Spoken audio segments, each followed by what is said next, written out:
Mabibi na mabwana, tunawashukuru tukijua muko wengi kutufata kwa mchana wa leo, ikiwa kwa wakati unafata hii video iko mchana kwako ama asubuhi ama magharibi ya leo. Tunakushukuru sana na tunapenda kuwashukuru wote ambao wanaendelea kutufata kwenye Kuna Neno News na kwenye agoragrandlac.net.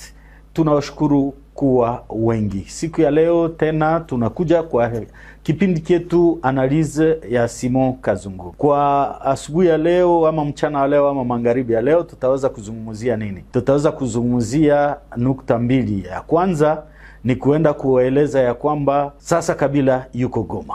Alifika Goma na aliweza kuelezwa usiku wa tarehe 25 kulamkia tarehe 26. Ilikuwa siku ya Mungu ambayo tunazoea kuita kwa Swahili ya Kongo siku ya Mungu. Usiku ndio watu wanasikia ya kwamba Kabila amefika Goma. Kabila anafika Goma. Alipita wapi? Alitokea ndani ya maji, alitokea chini ya udongo, alitokea kwa anga, hatujui. Lakini siku ya Mungu watu wakalamuka na wakasema habari zilikuwa kabisa nyingi, Kabila amefika. Na huyu ambaye aliweza kutushangaza ni tweet ama maandishi ya Twitter ya bwana Corneille Nangaa ambao wanamuita coordinateur. Inawezekana wanasema wakati waliweza kuunda rebellion yao na mambo yao walisema wamuite coordinateur sababu president yuko. President ile jina ya president inapaswa bakia tu ya bwana Kabila, sio ya Nangaa. Ndio unaona wanamuita coordinateur Corneille Nangaa sababu wanajua ya kwamba president ni titre tu ya bwana Kabila. Alafu coordinateur Nangaa akaweza kuandika tweet ya mrefu sana na kuweza kueleza maneno mengi sana. Alafu tangu hii usiku ya Mungu, ya siku ya Mungu tarehe 25 hadi siku ya 4 tarehe 28 ndio watu wanamuona Kabila Goma. Watu wanamuona akiita sasa watu wa makonfession religieuse ama watu wa kidini. Alafu tunajiuliza hakika alifika hii tarehe 25 ama ilikuwa ni vitisho ama kujaribu kuona kama hakika watu watapokea hii habari namna gani na kuangalia security yake. Ndio tarehe 28 sasa bwana anakuja kutokea na anaenda kuwakusanya watu gani? Anawakusanya watu wa kidini. Na watu wa kidini wakati amewakusanya, anawakusanya wapi? Kinyogote kule kwake ambako pembeni ya maji ya mto Kivu. Hii magharibi wakati anatoka kule anarudia, watu fulani walipima kutazama kubarabara. Inaonekana escort zilikuwa nyingi sana na watu waliwaza ya kwamba watamchapia makofi sababu watu wengi wanasema hii movement yao inapokelewa vizuri, wengine hivi na hivi. Lakini watu walikuwa silence radio, ilikuwa watu wananyamaza kabisa kuangalia. Ilikuwa kama vile ni kifo ndio naingia katika mji wa Goma. Wakati amewaona hawa watu wa dhehebu hawaseme kitu kia lazima. Wakati unawafuatilia unaona ya kwamba hakuna kitu kia lazima. Nimekuja juu ya amani. Jana pia majuzi aliwenda kuwaona wa chef coutumier. Nimeona interview ya bwana ya Mwami Kalinda wa mwami wa Bahunde. Eko naeleza nasema sisi ndio tulimusikiliza sababu alituambia tuseme nini. Sisi ndio tulimusikiliza. Unaenda kuona ya kwamba population, watu wa Goma ambao wamempokea Kabila, sio kusema kuna kabisa shamra ama watu kufurahi, lakini watu wanauofu, watu wanaoga, wanasema hii maneno hatujui itafikia wapi. Huyu bwana anakuja namna gani? Na anakuja kwenye espace ya rebellion kama vile tuliweza kusema ndani ya video zile za mbele, kuonesha ya kwamba imetushangaza sana. Yule ambaye aliweza kuongoza inji miaka 18 kuenda kupatikana ndani ya area ama fazi ya rebels, wale ambao wanaua watu, wale ambao wanatesa watu, wale ambao wamerendre watu kama vile wa esclave, na watu wanakimbia mji wa Goma siku kwa siku. Hii kitu imeleta watu kuweza kuogopa na kufuatilia anataka kufanya nini. Watu wanawazia tena na kuenda kuona alikuwa amesema yeye iko jeshi. Ni kusema hii yenye anaanza na wa confession religieuse ama watu wa madhehebu mbalimbali. Je, hawa watu wana suluhisho gani kwenye vita? ama wao ndio walianza vita na wanaweza kuleta suluhisho. Washef kutimia hao ndio walianza vita na wanaweza kuleta suluhisho. Hapana. Jana sasa jana tarehe 13 mwezi wa 5 mwaka 2025 ndio amekutana na Bwana Nanga na timu yake. Nimeona wa Bertrand Bisimwa, ukiona kicheko ambao Nanga iko nayo unavumbula ya kwamba ndio patro alifika, sherti tuweze kupiga Lusako. Halafu mambo ambao wamezungumzia hatuyajui. Lakini sasa kwa uwanja tumekonstatea kwamba kuna vitu mbalimbali ambao viko vinatendeka. Inawezekana kuna sasa mipango ya kuenda kuiataki miji ya Lubero, Butembo na Beni. Hii ni habari ambazo tunazo kupitia watu ambao wiko ngambo za Limbongo na mahali mbalimbali. Inaonekana officers fulani kutokea Rwanda wameingia kotea Limbongo kuangalia namna gani sasa wanaweza kulanse attack, sababu afande amefika, general amefika, General Kabila Kabange jakuwa alifanya konader na kusema ametoka ndani ya maneno ya kijeshi, lakini amefika na tutaona hapa karibu, hatujue kitu gani kinaweza kutufikia.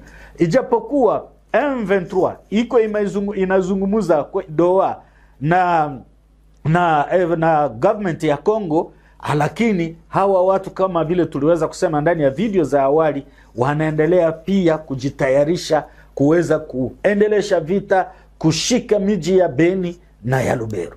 Wafaransa wanasema tunasubiri kuenda kuona, ijapokuwa Bwana Kabila wale ambao wamemuona wanasema anakuja ni maneno ya habari ya amani. Alafu tunajiuliza sasa je, Bwana Tshisekedi anaweza, Rais Tshisekedi anaweza kushimama leo na aende Goma aweze kuzungumziwa amani na wale wa rebel? Si watafurahi, wataweza kumkula brochette, wataweza kumkula kabisa ile siku. Kwa nini Bwana Kabila anaonekana na iko libre na kicheko kikubwa sana ndani ya picha? Unaenda kuona ya kwamba amejikuta ya kwamba hakika amefika mahali ambako anaweza kufika. Tuliwaambia kule awali ya kwamba government ya Rwanda inafurahishwa na haya maneno, sababu inajua ya kwamba sherti hii conflict ikuwe considere kama vile conflict Kongole ya wakongomani hao peke yao, alafu tusahau maneno ya Rwanda, na hii ninawaza wanaenda kuitendesha. Jambo ya pili tunataka tuizungumuzie ni kuenda kuona juu ya community ya Wanande. Hatujui kama community ya Wanande watu wanaenda wapi na akili wanaitia wapi. Unaenda kuona Paluku anapigana na Paluku kaongea, anazungumuza, Paluku Magloire anaweza kureply ama kumrudishia, na tumeshangazwa sana tukijua relationship gani walikuwa nayo hii wakati ya mbele. Tunaenda kuona watu wa Mbusa wanasema wamepana communique, halafu Muhindo naye anatokea kule na kuweza kusema mambo nyingine. Nilipenda community ya Wanande wale ambao wataweza kupata hii video waweze kufikiri vizuri sana. Tusiende pia kuenda kuonekana kama vile community ya Wahutu ambao leo inateseka. Leo unajua community ya Wahutu hakuna mtu mwenye anapima kuisemea. Sababu gani? Wanaiopoze tu kitu moja ya kusema genocide na watu wote wanakimbia. Hii mambo ilipitika Rwanda ya genocide ya 1994 mwaka 1994 ni mambo ambayo inaogopesha kila mtu. Mimi binafsi nishakufika nikaenda kuona mize za genocide. Iko mambo ambayo sherti hawezi kurudiliwa katika ulimwengu. Watu walifariki Rwanda. Alafu ukisema maneno ya Wahutu inashtua kila mtu. Wanande hawapate lesson kwa hii magumu ambao Wahutu waliweza kupata, na inawafuatilia miaka zaidi ya 13 kisha community ya Wahutu inakimbizwa, surtout ya Wahutu wa Rwanda. Hata wale wa Kongo wanaenda kukua wa victim ya situation mbalimbali ambayo ilitokea Rwanda, sababu wanakuja hautaweza kumvumbula Mhutu wa Rwanda, Mhutu wa Kongo ni wanamuna gani, wanazungumza lugha moja na wanateswa sana. Wao ndio wamepatikana katika kambi za wadeplace na wanawarudisha pale ambako hawajui wataenda wapi. Wameuawa, mashida ni nyingi sana kwenye mashamba, wanafukuzwa. Nimepata message ya moya anasema yeye kwao hawakukubali waweze kurudia, wako wanahangaika sababu wajue watarudia wapi. Sherti community ya Wanande waweze kuweza kujifunza na kuweza kukumbuka vizuri hii maneno, namna wengine wako nateseka. Wajue ya kwamba wa victim katika hii vita ya Kongo wa kwanza, isitoshe tu ya Wahutu, ni Wanande ndio wanakuja. Tangu mwaka 1994 Wanande wanateseka. Waliweza kuua watu fulani fulani, masakre ya watu ambao walikuwa wanatafuta kukimbia kutoka Goma kuenda Butembo, wakawaua ndani ya teritwari ya Masisi. Hii vitu yote viko documented. Kisha wakati AFDL na kamata RCD na kamata, kukakuja ile fenomene ambayo ilikuja kumaliza commerce ya Munande, ilikuwa inaitwa fenomene enye ilikuwa ndani ya park ya Busendo, walikuwa wanaita fenomene Busendo. Ni kusema gari kitoka Goma kuelekea Butembo, banaua watu, wanachukua pesa. Hii mambo yote Wanande wanapitia ndani yake, lakini inaonekana haituletee lesson fulani. Isitoshe Busendo wakati inaisha, fenomene ADF inaingia, na hii fenomene ADF mwingine aliweza kusema c'est l'arbre qui cache la forêt. Niko kama vile muti ambayo inavicha msitu mkubwa sana, sababu wale ambao walikuwa waongozi wa mbele, Bwana Kabila na government yake, walikuwa wa complice ndani ya hii situation kuweza kuwatesa community ya Wanande. Lakini inaonekana hii vitu yote haiwezi kutufundisha namna gani tuko katika magumu sisi Wanande. Leo sasa inakuwa politisie huyu anapigana na huyu ili aweze kupata fazi yake, na tunawaza hii ni kitu ya lazima. Nilipenda leo kuonya community ya Wanande, kuenda kuionesha ya kwamba hii vita ambayo iko ndani yetu itatupeleka mbali sana kama hatuwezi kukaa pamoja, kama hatuwezi kusikilizana na kuweza kutafuta suluhisho juu ya mafazi ambayo tunapatikana ndani yake. Community ya Wanande ingijua ya kwamba kama M23 ama AFC inapenda ishuke na kukonkeriri Kongo yote, ni hayo ndiyo iko na veru, hayo ndiyo iko na Mswahili ya kwetu iko na kale, iko na kale ile ya kujua swat wanaendelea, swat wanakuwa bloke. Na leo wako bloke juu ya ile kutoka Lubero, Beni, ni pale ndio kunakuwa blokage. Lakini hii ambayo tunaweza kuita ndani ya Francais kakofoni yenye nakuwa ndani, inaonekana itatuingiza katika magumu kama hatufungue macho. Konfli yenye nakuwa Paluku anapigana na Paluku, Mbusa anapigana na Muhindo anapigana na Mbusa, sababu sisi hatuyasikia vyenye Mbusa anasema. Uliweza kushukuru na kuweza kufikiria mambo mbalimbali ambayo imesemezwa, sababu tunaona ya kwamba ndani ya marezo sosio ni mambo mengi yamesemeka entre Zangi na Mbusa. Ni kitu gani? Lakini chama cha Bwana Mbusa Nyamwisi kiliweza kutoa communique, na hii communique litoka jeudi, nawaza kama sidanganyike, siku tarehe 28. Na hii ndani ya hii communauté chama ya Mbusa Nyamwisi inafanya constat, inasema ya kwamba kuna risque d'implosion, kuna risque inji yetu iweze kupasuliwa, kukatika kabisa, kama vile inji mbalimbali Sudan na nini, kuna ile risque. Inafanya ingine constat, inasema tangu mwaka 1996 vita haiyaleta suluhisho katika inji ya Kongo.